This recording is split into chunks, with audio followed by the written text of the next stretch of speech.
तो जो जैसे पोइट्स आते हैं वो बोलते हैं मैंने इस पे लिखा उस पे लिखा, इनके चक्कर में मुझे मार पड़ गई। तो मैं तो वैसे स्टैंड अप करता हूँ, मैंने कहा मैं भी कोशिश करता हूँ किसी पे लिखने की। तो मैंने सोचा मेरी महिला मित्र हैं उन पे कुछ लिखता हूँ मैंने लिखना शुरू किया, उन्होंने हिलना शुरू कर दिया, मार अलग से पड़ गई मुझे। मेरा नाम पीके है, लेकिन मैं पीके बोल नहीं रहा हूँ। तो मेरा नाम है पीके बोगरा। थैंक गॉड मेरा सरनेम तुली नहीं है, नहीं तो मेरा नाम पीके टल्ली हो जाता। आजकल जैसे लड़के हैं बड़े खुश हो जाते हैं अगर लड़की को बेबी बोलती है। तो हमारे टाइम में हमारी मर्दानगी हट हो जाती थी। ऐसे जब मेरी शादी हुई थी तो ये चीज़ें भी नई नई शुरू हुई थी, मैंने सुनी भी नहीं थी ये सब चीज़ें। तो मेरी वाइफ बोलती है कि मैं ना आपको बेबी बुलाया करूँगी। तो मैंने कहा प्राइवेट में ठीक है, पब्लिक में मत बुलाना, मेरी मर्दानगी हट हो जाएगी। माना मैं थोड़ा दुबला पतला हूँ लेकिन वो तो मर्दी। तो वैसे मैं एक पब्लिश्ड ऑथर भी हूँ। मैंने एक बुक लिखी है जिसका टाइटल है कॉमन मैन्स एनलाइटनमेंट। स्पिरिचुअलिटी के ऊपर बुक है, वो कुछ सोशल इश्यूज़ के ऊपर है। मतलब मैंने उसमें बहुत ज्ञान फैला हुआ है। तो मेरे को लगा यार मैंने दुनिया को मैं इतना ज्ञान बांट रहा हूँ तो मुझे भी कुछ करना चाहिए। मोक्ष में विश्वास रखते हैं आप?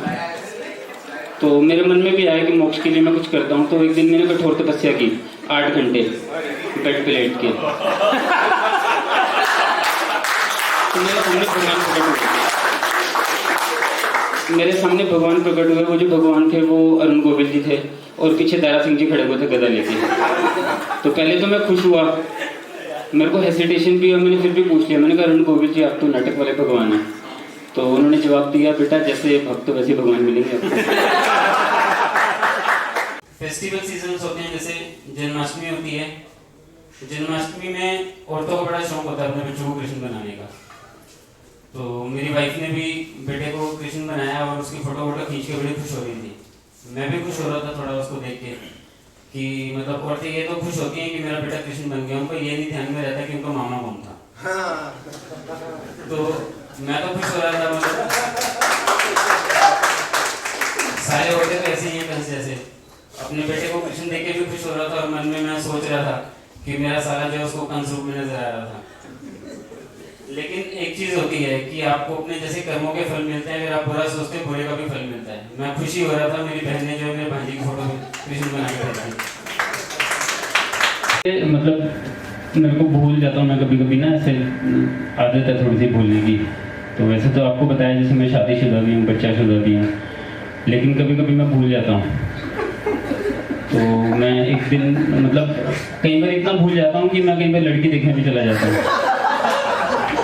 तो मैं डॉक्टर के पास गया तो मैंने डॉक्टर को बताया सर जैसे भूलने की आदत है मेरी। तो उन्होंने मुझे करेक्ट किया कि बेटा पहले तो ये आदत नहीं है, बीमारी होती है। कहते क्या भूल जाते हो? मैंने कहा मैं भूल जाता हूँ कि मेरी शादी हो गई। कहते बेटा फिर ये तो बीमारी भी नहीं है तो हराम हो रही है। तो मैंने कहा पहली बुक का नाम है कॉमन मैन्स एनलाइटनमेंट, मतलब एनलाइटनमेंट के ऊपर है, मोरल वैल्यूज़ के ऊपर है। और दूसरी बुक जो है उसका टाइटल है न्यू वर्ल्ड ऑर्डर।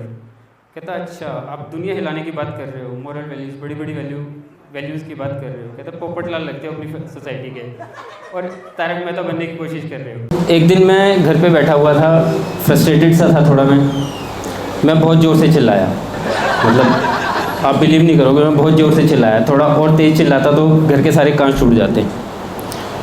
अब यहाँ पे चिल्ला के नहीं दिखा रहा हूँ, आप डर जाएंगे। मेरी शक्ल से ही आपको लग रहा होगा मैं कितना डरावना आदमी हूँ। तो मैं बहुत ज़ोर से चिल्लाया और चिल्ला के मैंने बोला आज से घर में मेरी चलेगी। घर में पिन ड्रॉप साइलेंस हो गया 1 मिनट के लिए, फिर सभी हंसने लग गए।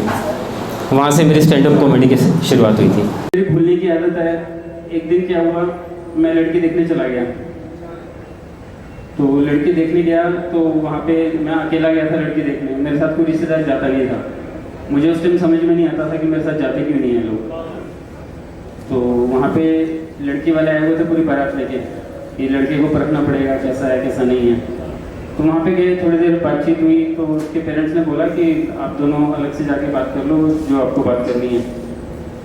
तो हम गए साइड में, उसने अपने रिश्तेदारों के बारे में बताना शुरू किया। एक बुजुर्ग से बैठे हुए थे तो मैंने पूछा कि ये बुजुर्ग से कौन है? कहते ये मेरे परदादा जी 105 साल के हैं और अभी भी तंदुरुस्त हैं। मेरे मुँह से वैसे निकल गया। मैंने कहा अच्छे लोगों को भगवान वैसे भी जल्दी बुला लेता है।